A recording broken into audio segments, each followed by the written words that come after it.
Hello friends, welcome to our channel.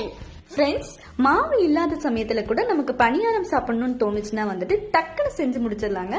முட்டை எடுத்துக்கோங்க. இன்னைக்கு நம்ம முட்டையை வச்சுதான் வந்துட்டு ரொம்ப அருமையான பனியாரம் செய்ய போறோங்க. நம்ம சேனலுக்கு புதுசா இருந்தீங்கன்னா மறக்காம சப்ஸ்கிரைப் பண்ணிருங்க. அப்படியே பக்கத்துல இருக்கிற பெல் ஐகானை கிளிக் பண்ணிருங்க. ஒரு பாத்திரம் எடுத்துக்கோங்க. அதுல வந்துட்டு நம்ம முட்டையை உடைச்சு ஊத்திக்கலாங்க. இன்னைக்கு நான் ஒரு 5 முட்டை எடுத்திருக்கேன். அது 5மே வந்துட்டு இந்த பாத்திரத்துல உடைச்சு ஊத்தியாச்சுங்க. அடுத்ததா இதுல நம்ம வந்துட்டு தேவையான அளவு உப்பு சேர்த்துக்கலாங்க. உப்பு சேர்த்தாச்சு. இப்ப இதை நல்லா வந்துட்டு ஒரு கரண்டி வச்சுட்டு மிக்ஸ் பண்ணி விட்டுடலாம். நம்ம நினைச்ச டைம்ல வந்துட்டு இந்த பணியாரத்தை நம்ம ரெடி பண்ணி சாப்பிட்டுக்கலாங்க.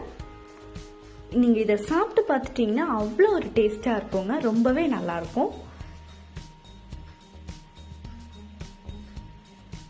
நம்ம வீட்டில் இட்லி மாவு தோசை மாவு இப்படி இல்லாத சமயத்தில் கூட இந்த முட்டை பணியாரமை வந்துட்டு ஒரு 5 நிமிஷத்துலேயே வந்துட்டு ரெடி பண்ணிடலாங்க.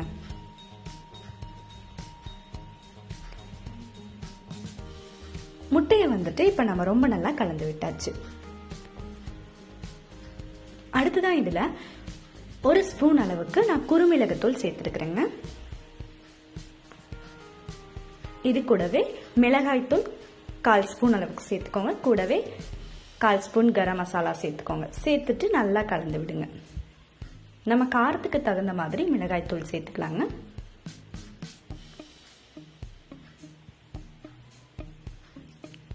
அடுத்ததா இதுல ஒரு பெரிய வெங்காயத்தை எடுத்து பொடி பொடியா இந்த மாதிரி கட் பண்ணி வச்சிருக்கேங்க சின்ன சின்னதா. அதையும் வந்துட்டு உள்ள சேர்த்துக்கலாம்.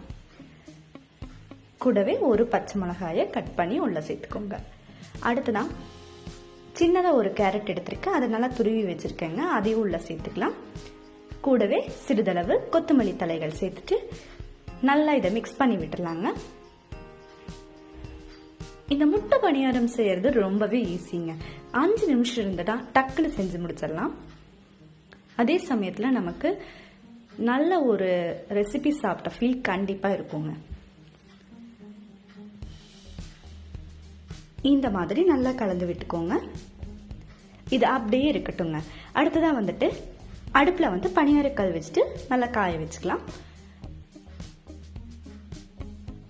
இப்ப அதுல கொஞ்சமா மேலால எண்ணெய் தேய்ச்சுக்கோங்க. இப்ப மேலால எண்ணெய் ஊத்தியாச்சு. கல் சூடானதுக்கு அப்புறமா வந்துட்டு ஒரு குழியிலையும் வந்துட்டு இந்த மாதிரி எடுத்து ஊத்த ஆரம்பிச்சிடலாங்க.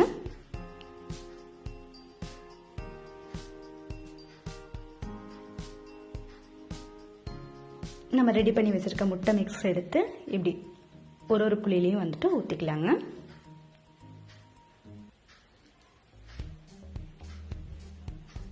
இது கண்டிப்பா வந்துட்டு ஒவ்வொருத்தருமே விரும்பி சாப்பிடக்கூடிய ரெசிபியா இருக்குங்க. முட்டை பிடிக்காதவங்க கூட இந்த மாதிரி செஞ்சு கொடுத்தீங்கன்னா ரொம்பவே விரும்பி சாப்பிடுவாங்க.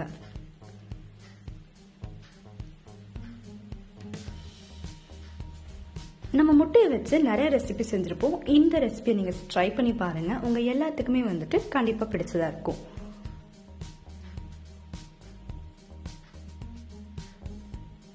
இப்ப வேணும்னா வந்துட்டு மேலால கொஞ்சமா எண்ணெய் சேர்த்துக்கோங்க.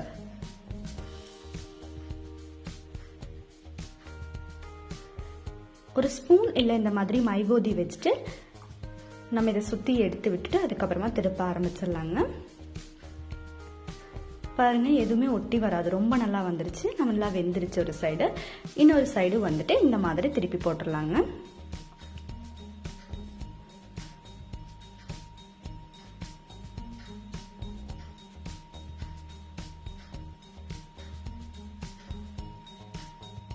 இதே மாதிரியே வந்துட்டு ஒன்னொன்னா திருப்பி விட்டுடலாம். நம்ம மாவில்லாத சமயத்துல என்னடா செய்யறது அப்படின்னு சொல்லி யோசிப்போம். அந்த மாதிரி இருக்கிற சமயத்துல இந்த முட்டை பணியாரம செஞ்சு பாருங்க. ரொம்பவே நல்லா இருக்குங்க. ரொம்ப அருமையா வந்திருக்கு. இதை அப்படியே எடுத்து இன்னொரு பிளேட்டுக்கு மாத்திக்கலாம்.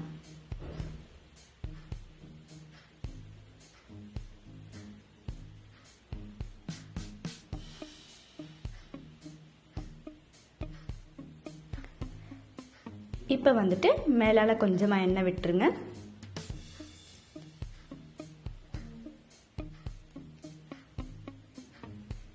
அடுத்ததாக வந்துட்டு ஒரு குழிலையும் கொஞ்சம் கொஞ்சமாக வந்துட்டு ஊற்றிக்கலாங்க.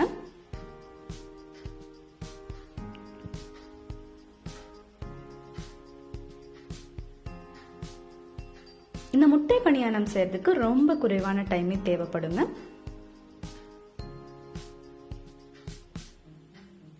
பாருங்க, பார்க்கறதுக்கே அவ்வளோ சூப்பரா இருக்கு. இந்த முட்டை மசாலா பணியாரத்தை உங்க வீட்லயும் மறக்காம ட்ரை பண்ணி பாருங்க. இது நீங்க சும்மா சாப்பிட்டீங்கனாலே அவ்வளோ சூப்பரா இருக்குங்க. இந்த வீடியோ பிடிச்சா லைக் பண்ணுங்க, ஷேர் பண்ணுங்க, கமெண்ட் பண்ணுங்க.